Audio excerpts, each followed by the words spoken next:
Raza, pues aquí de nueva cuenta en Café con Letras, estamos aprovechando lo que es el remate, es un macro remate de libros en el marco de Guadalajara, capital del libro, mundial del libro, que está aquí en el puro centro de Guadalajara, ven Catedral a un costado.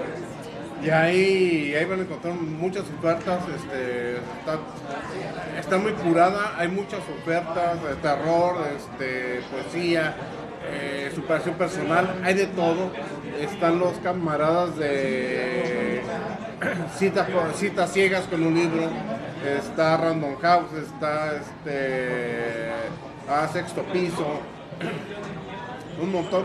Y dentro de todas esas curiosidades, están nuestros amigos de Hobby Cafés con su stand, el buen Roger Vega y anda atendiéndolos personalmente.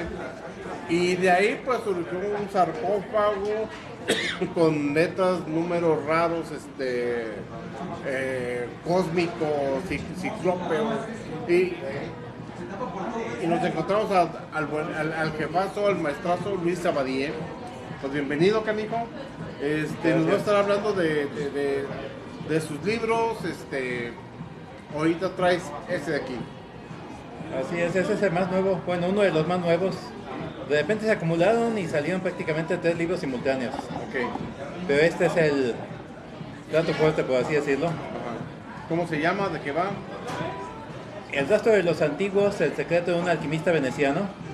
Comenzó originalmente como un simple artículo que iba a venir en un libro más. Esa era la intención original. Llevo algunos años trabajando con Mandarago Ediciones con lo que llamamos el proyecto Necronomicon, que es una serie de libros vinculados a este tema, al libro prohibido sobre el que escribe H.P. Lovecraft, y de que todo el mundo sabe que no existe y que hay montones de ediciones en las librerías. Sin embargo, hemos estado trabajando en una serie de ediciones de lo que sería el texto del Necronomicon, que no es el mismo texto que encuentran en algunas librerías en ediciones baratas, mal hechas y supuestamente firmados por Lovecraft, lo cual es un fraude porque nunca escribió nada de Claro, Necronomicon. Nomás es una referencia El libro que publican como si fuera suyo, realmente es un libro que habla de mitología babilónica y que él ni siquiera conoció y ni siquiera tiene que ver con sus mitos. Pero lo que estamos haciendo nosotros es una recopilación, no es crear de cero, es una recopilación realmente. No me voy a poner a decir esto es el original, este es antiguo. Lo que puedo decir es que aquí hay material que en un 80% se encontraba inédito en español. Es una reconstrucción del libro, porque descubrimos que en distintas ediciones que han aparecido, a veces hasta de las mismas versiones, en otros idiomas, en alemán, en francés, en italiano, ruso, español, checoslovaco, los textos no son traducciones textuales. Cada edición añade nuevos, a veces desde párrafos hasta capítulos enteros que no vienen en otras lenguas. Entonces nos dimos a la tarea de traducir y reconstruir el texto a partir de todos estos fragmentos que dan una versión mucho más completa. Además anotada para que sirva de referencia para cotejarla con los cuentos del círculo Lovecraftiano. Y como parte del tercer tomo, que iba a estar enfocado en la raza de habitantes de los antiguos, esos seres que según Lovecraft vinieron de las estrellas y que habitaron las montañas de la locura en la Antártida.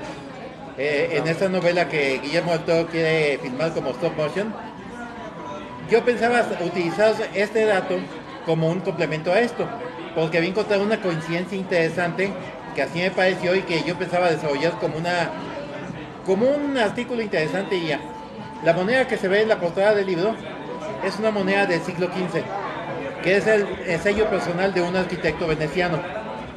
Yo me di cuenta que el diseño de esta figura de la moneda, que está editada para que se vea en vertical para la portada, pero fuera de eso es un diseño original sin modificaciones, es idéntico al diseño que hizo el propio Lovecraft de su puño y letra en sus bocetos de cómo serían las criaturas que él llamaba la raza antigua. Y entonces yo quería crear una historia alrededor de esto, pero cuando empecé a investigar más acerca de Alberti, el arquitecto, me encontré con que había tanta información que ya no necesitaba yo crear algo para hacer un cuento. La historia ya estaba ahí. Todo este libro es una novela extensa pero es una novela en la que no hay un solo personaje o dato ficticio. Lo único que hice fue reunir la verdad y plantear posibilidades, novelizarlo para hacerlo interesante. ¿Cuántos años te llevó a hacerlo? Porque bueno, lo platicas como si fuera algo rápido, pero es una investigación creo que pues, de años, ¿no? El descubrimiento de la moneda lo hice hace unos 4 o 5 años y lo estaba preparando para tener un artículo a medias al respecto. Pero cuando busqué más material, realmente fue en menos de un año. Okay. Pero un año intensivo. Mucho material ya estaba a mi alcance. Otro lo descubrí sobre la marcha porque ya estaba sobre la pista de ciertos puntos. Descubrí que Alberti, además de arquitecto, había sido un alquimista, que está en la raíz del comienzo de muchos grupos esotéricos y sociedades secretas que nacieron en Venecia, que es uno de los lugares más fuertes del mundo místico de su periodo del siglo XVI, y que de su trabajo es de los círculos donde él se movía, es de donde nace la Orden del Dragón a la que perteneció Vlad Tepes, el empalador, que esta es la raíz de la Sociedad de la Niebla, a la que se dice que perteneció Julio Verne y Alejandro Dumas. También es ahí con este mismo grupo de personas, porque eran los mismos personajes, no eran muchos, claro. Los mismos pertenecían a distintos grupos en la época. Entre ellos es donde nace la masonería egipcia, la masonería del rito de Mizraim.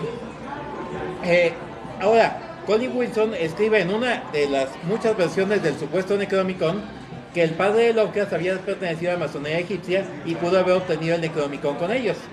Okay. El propio Wilson dijo que esto era falso. Sin embargo, resulta que varias cosas que dijo él haber inventado y que eran falsas y que puso en su artículo, resulta que son auténticas, lo cual resulta bastante sospechoso. A la hora de seguir ese rastro, acabó culminando en 2 capítulos que están en este libro, que son una entrevista en persona, esto no es ficción, es una entrevista con un miembro del grado más alto de la masonería de Memphis Mizraim, que estuvo dispuesto a revelar cosas que no se habían publicado antes acerca de los grados más avanzados, hablando de cómo habría sido esta pequeña logia a la que pertenecía el padre de Lovecraft, que muy probablemente sí existió y se habría hecho alrededor de un documento, de una compilación de material mágico con el que y el grupo se habría formado para estudiar este material. Y este material pudo haber quedado realmente en manos de Winfield Lovecraft. Ahora, ¿cómo fue que llegas con este masón egipcio? ¿Quién te lo puso? ¿Cómo fue tu investigación? ¿Cómo te diste cuenta? ¿Y qué sensación te generó tener esta información? De hecho, él ya tenía contacto con él y yo no sabía que él le pertenecía. Cuando nos contactamos hace ya varios años y estábamos en contacto, es un sujeto con tremendos conocimientos y una persona muy generosa, siempre dispuesto a compartir lo que sabe. Y cuando él sabía que tenía yo interés en Lovecraft, y en alguna ocasión empezamos a hablar acerca de mi trabajo sobre la moneda, y fue cuando profundizamos en el tema y se dio la oportunidad de hacer esto. No solo eso, gracias a él pude armar un capítulo entero donde, a pesar de que el libro se enfoca en Venecia, hay algo que nos afecta directamente a nosotros aquí en México. Aquí hay un capítulo que recopila gran cantidad de información acerca de las leyendas y tradiciones sobre mundos subterráneos o civilizaciones bajo tierra o en cuevas en territorio mexicano. Y buena parte de ese material me lo dio él, porque hay cosas extraordinarias. Ahora, como se trata de folclore, de leyendas, aquí no me voy a meter de decir esto es la verdad oculta. Claro. Simplemente es parte de nuestra cultura, es parte de nuestro folclore, parte de lo que se cuenta en nuestra tierra. Y es lo que están descubriendo con lo del Tren Maya, ¿no? Están encontrando muchos vestigios, ¿no? Así es. Ahí está la cultura. Me encontré, no solo entre los fanáticos de Tierra Hueca y cosas así, porque todo esto se vincula con la novela de Lovecraft, pues que habla de las montañas de la locura en la Antártida, claro. Donde se sitúa, y él está inspirado por la novela de Edgar Allan Poe, de Arthur Gordon Pym, y La Esfinge de los Hielos de Julio Verne, que como mencionamos perteneció a la Sociedad de la Niebla.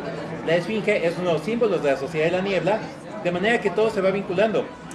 La novela de Verne y de Poe se conectan con las teorías de la Tierra Hueca que había en esa época. Las historias de mundos subterráneos y civilizaciones bajo tierra no solo están entre grupos esotéricos. Me encontré que nada menos que Stephens y Carter Wood, los descubridores de la zona maya hace 100 años, uno de ellos estaba convencido de la existencia de una civilización en un volcán en el sur de México y que habían sobrevivido a la conquista ocultándose en cavernas. Esta misma ciudad describió uno que fue de los que han llevado el título de brujo mayor en Catemaco, que aseguraba haber visitado esa ciudad. De manera que lo que hice fue reunir las cosas que ahí estaban. Y salió este libro. Así es. Ahora, también traes el de brujería de cerco y Wiccas. Habla un poquito más de este. Brujería de cerco y Wicca. Esta es una ampliación de un pequeño folleto que había, de un pequeño plaquete que había hecho hace tiempo que se llamaba Las herramientas de la magia, que salió a oportunidad de hacer una versión más amplia, un libro completo, pero creía que valía la pena.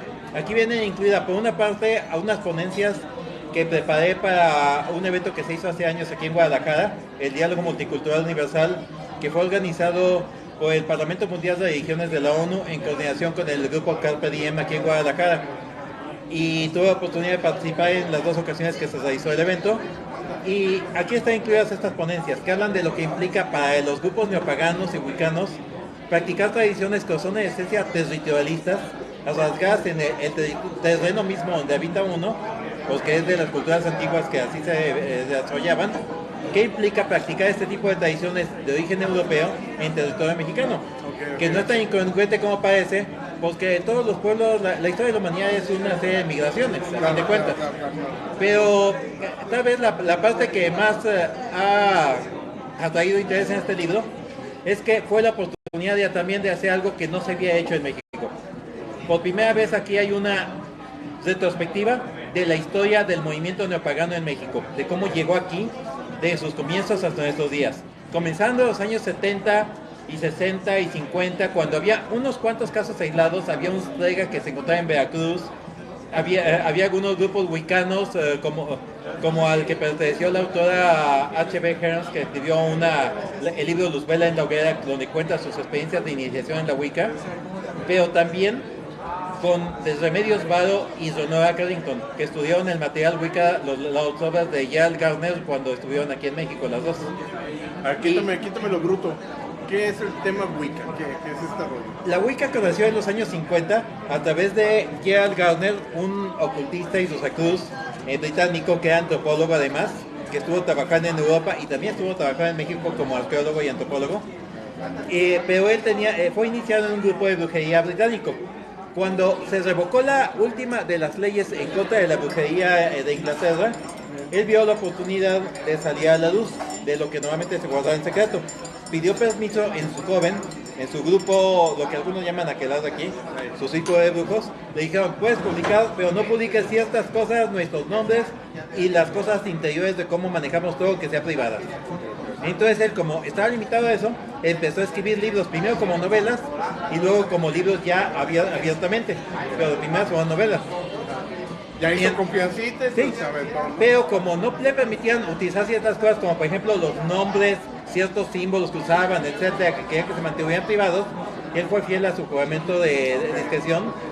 Entonces lo que hizo fue sustituir lo que no podía difundir con análogos del mundo esotérico. Tomó mucho material de la Orden de la Golden Dawn, de los Rosacruces, de Telema, de Aleister Crowley, y con eso rellenó los huecos.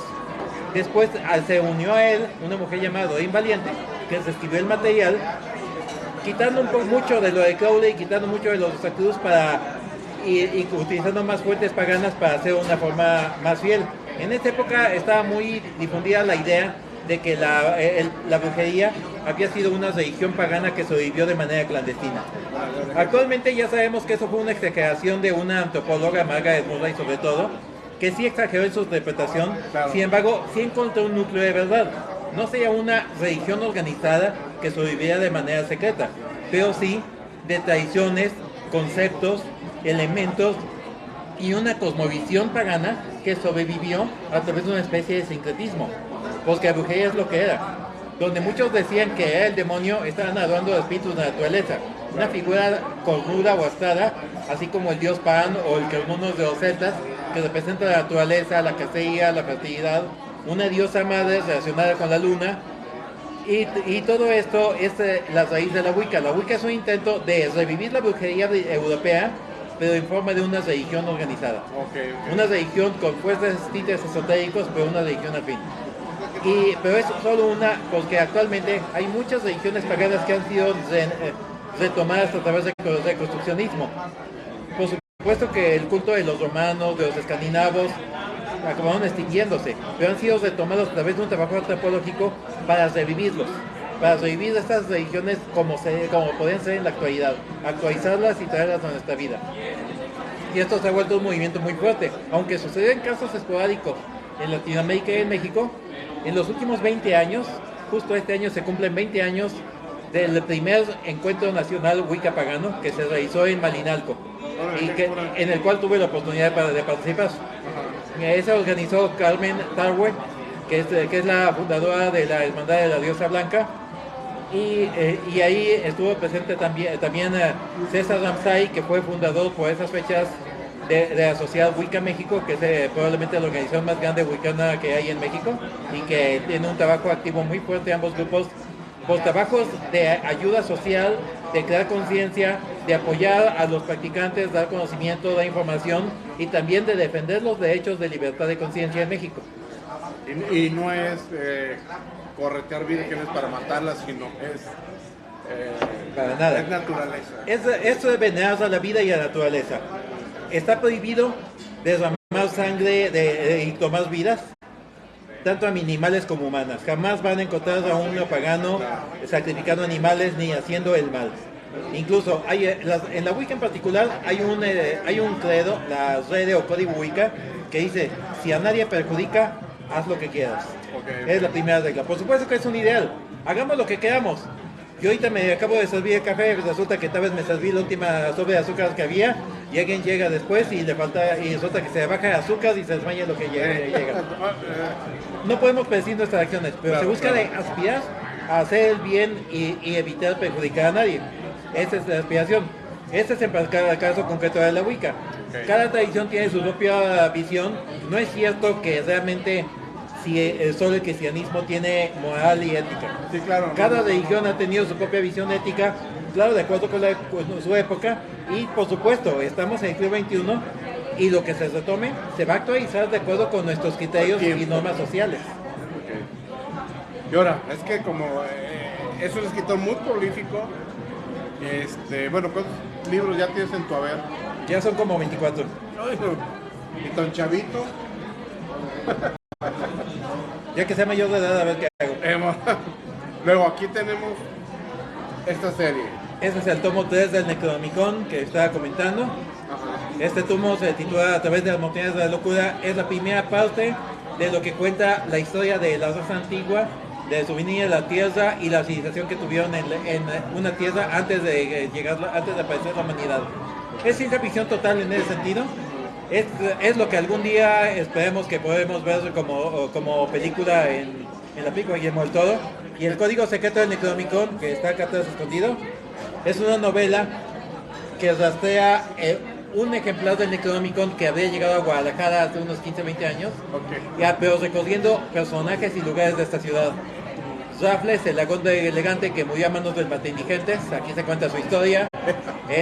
Juan Kreppelin, artista que además era aficionado a locas y practicante de magia del Necronomicon, no este toma en serio. O lugares como la Casa de los Perros, la Casa de los Abanicos, el café, el Rojo Café, que es un lugar donde ocurren unas escenas aquí. O sea, es un recorrido también por Guadalajara. Así es. Y por personajes que pues, tú y yo conocimos mucha gente. En efecto, aquí hay mucha gente que muchos pueden ubicar de los que son de aquí en Guadalajara. Cuando mencionas a Kreppel, digo, no, qué personajazo, ¿no? O sea, sí. E incluso tuve la oportunidad, gracias a la Fundación Kreppelin AC, de consultar los archivos de Kreppelin. Y aquí vienen reproducidos unos escritos inéditos de Kreppelin relacionados al tema del Necronomicon. Órale, qué pura.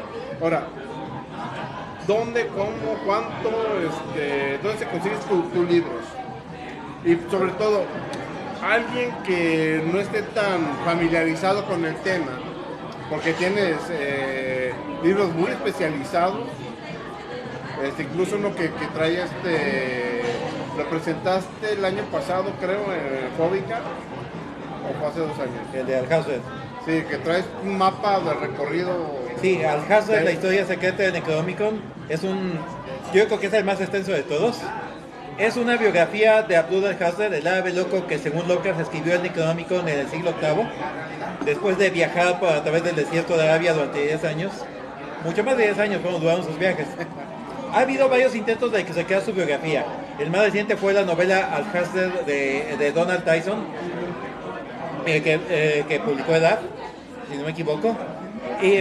Pero me atrevo a decir, sin temor a equivocarme, que Alhazred es la biografía más completa y detallada que se ha hecho de Alhazred. Aquí recopilé todo el material que se había escrito por distintos autores, cotejándolo entre sí, dándole coherencia y aterrizándolo a través de investigación histórica en la geografía e historia del periodo. Vienen no uno sino 2 mapas que lo complementan. Pero sí, ese es muy especializado. Ese recorrido, son los tiempos, el cronograma. Sí, está con fechas aproximadas, bastante aproximadas, actualizadas a lo histórico. Incluso hay ciertas diferencias con las fechas que da Lovecraft, que se deben a la diferencia entre el calendario juliano y gregoriano. Pero diferencias bien justificadas a partir de la obra misma. Nos damos una fecha de muerte basada en los textos mismos, en el libro se explica por qué. Curiosamente, un buen amigo, Alberto Lozán, también escritor de Horror Cósmico, se dio a la tarea de que me hizo un capítulo, un análisis de la carta astrológica del árabe loco. Y lo que más me sorprendió fue que coincidía a la perfección con el material que yo tenía y hasta marcaba como una fecha importante la fecha de su muerte. Ok, órale. Se me sorprendió bastante la coincidencia. Sí, porque fueron trabajos muy diferentes, ¿no? Coincidieron. Sí, pues que él trabajó sin saber lo que yo estaba haciendo. Y sin saber que yo había cambiado las fechas que dio Lovecraft, además. Okay. Pero eso fue lo más interesante. Él nada más conocía la obra de Lovecraft, pero nada más. Okay. Como dices, este es un libro más especializado, pero para alguien que tenga interés en el horror y que ubique el Necronomicon, que a estas alturas es conocido porque hasta en South Park, en películas como Evil Dead, por favor, hasta la caricatura de los Tres Caballeros, vimos al Pato Donald y a Pepe Carioca y a Pancho Pistolas usando el Patonomicon. Ya es bien conocido. Sí. Para quien quiera conocer más de la raíz de esto, creo que lo puede leer. Los libros, por ejemplo, de Bioy Casares, de José Luis Borges, de Italo Calvino, son ensayos en forma son novelas en forma de ensayo. Okay. Creo que estas novelas, este libro se puede leer de manera muy parecida, puede ser ameno y como un trabajo de investigación que a su manera narra una historia, una gran novela en forma de ensayo histórico. Y quien conozca ya Lovecraft en mayor o menor grado, vas a conocer muchas cosas, personajes y lugares que se mencionan en el camino. El resto de mis libros, que no son menos elaborados, incluso el resto de los antiguos, que también es una investigación, pero está escrita en forma de novela para hacerlo accesible. Quien tenga más nociones del tema va a encontrar más cosas que es reconocer, más referencias. Quien no tenga, va a tener muchos personajes, lugares y autores que explorar y otras lecturas que buscar. Por ejemplo, ahora tenemos estos dos. A ver, ¿de qué van? En la Abadía de Telema es una recopilación de cuentos que escribía a lo largo de, ¿qué sea?, unos 15 años. Okay. Son distintos cuentos, tienen un hilo conductor que es un lugar donde ocurren. La Abadía de Telema es un café-bar que se encuentra aquí en el centro de Guadalajara. Nadie sabe el domicilio exacto, pero cuando lo saben, ahí van. Es un lugar semi-privado. Algunos lo han llamado como una especie de speakeasy. Una vez me metí un aprieto de un gran amigo, me citó en la Abadía de Telema. Y yo dije, seguro fue a tal lugar. No, resulta que estaba en un bar que yo no conocía por Enrique de León. Okay. Y que tengo que admitir que entrar, la escalera y todo sin encajar con la descripción, no entiendo por qué se confundió. Como sea, estos son cuentos de fantasía, de terror, de distintos temas, pero todos ocurren ahí. Y este otro, Los Caminos del Miedo es un ensayo pequeño acerca de lo que es la literatura de terror. ¿De qué va? Echando por tierra el mito, el prejuicio de que el terror es pura sangre y violencia o es algo diabólico, nada de eso. ¿Ahora es terror o es horror? Yo diría que son parte de lo mismo, Okay. son aspectos de lo mismo. hay quienes llaman terror a lo psicológico, terror a lo sobrenatural, no me convence eso. Uno de los mejores cuentos, nunca sabemos si fue o no sobrenatural la historia, por ejemplo. Y yo lo veo como lo describe Stephen King. El terror es lo más sutil, lo más sugerente. El horror ya es lo que os repila más, lo que es impactante, un poco más directo. Ya si nos vamos al gore, al directo, a asquear, ahí es donde entran las cabezas cortadas o los monstruos horribles, y es otra cosa. Pero claro que se busca alcanzar lo más fino, aunque a veces se oponen a otros elementos. Esta es una descripción de lo que es el género, una breve sinopsis de cómo comenzó. Ahí no estoy inventando la rueda. Quienes conocen el tema van a reconocer lo que estoy diciendo. Quienes quieran introducirse al tema van a encontrar una introducción interesante. Justo un amigo que está en un taller literario que estoy impartiendo me decía, creo que todos deberíamos empezar con este libro. Le agradezco la opinión, pero pues lo que yo quería justamente era dar una introducción clara de lo que es el horror. Y algunos de quienes ya conocen el tema, creo que lo que más les ha interesado es la parte que dedica un capítulo al horror mexicano, a demostrar que no solo es Tario y Amparo Dávila, realmente hay decenas y decenas de autores de terror aquí en México desde décadas anteriores hasta la actualidad, y actualmente son tantos que por primera vez ya nos leemos entre nosotros, ya sabemos que existimos, ya no es cada quien creyendo que está solo, claro. Y ya hasta nos empezamos a incluir mutuamente. Fíjate que una de las cosas que me llamó mucho la atención, empezando a cubrir el Festival Fóbica, primero fue el concepto. Neta, es un festival de gente que escribe de terror, y para quién escriben, ¿no?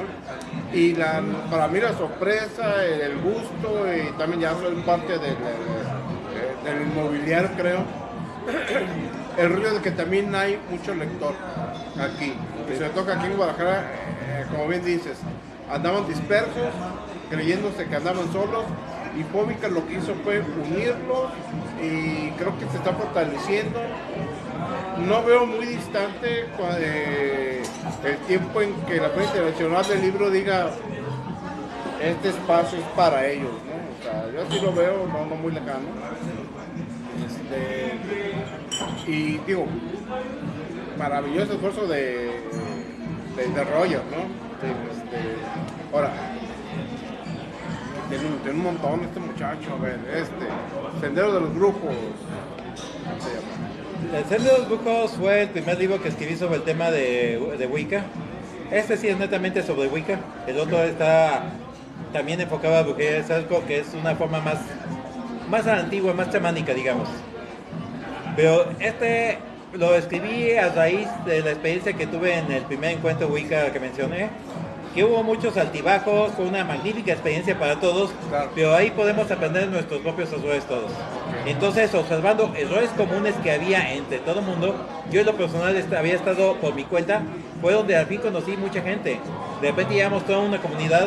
Actualmente he conocido en persona, aunque sea esporádicamente, a más de 400 wiccanos y paganos. Y sé de muchísimos más. Entonces, este libro lo hice con un propósito concreto. Mientras que hay cada vez más libros sobre Wicca, tanto traducciones de extranjero como de autores nacionales, la mayoría de las veces esos libros repiten lo mismo una y otra vez.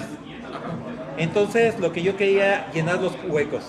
Siempre se repite lo mismo, pero hay puntos, dudas que uno puede tener y que no se aclaran en esos libros, cosas que se dejan obviando, cosas que no se explican, cosas que no se desarrollan. Entonces eran esos huecos que quise rellenar aquí, esas dudas que podía haber. El libro en su momento lo propuse a la editorial Llewellyn, que es una editorial norteamericana que ha traído muchos libros de los mejores autores del tema. Por un momento, por desgracia, lo consideraron, pero decidieron que mejor traducían a alguno de los famosos. Pero eso me ayudó a trabajarlo mucho más, y gracias a ellos quedó mucho más perfeccionado el libro. Ahora, ¿dónde hay que comprar tus libros, maestro? ¿Dónde los podemos adquirir? Los pueden encontrar sobre todo a través de Mandrágora Ediciones, que Mandrágora ha editado varios de mis libros más recientes, pero también están manejando la difusión del resto de los títulos. Pueden encontrar Mandrágora Ediciones a través de Facebook. Los reconocen por su icono en forma de calaverita de cuervo. Advertencia, hay un perfil personal de Mandrágora que está en desuso. Busquen la página, que dice así como página de Mandrágora, es la que está activa.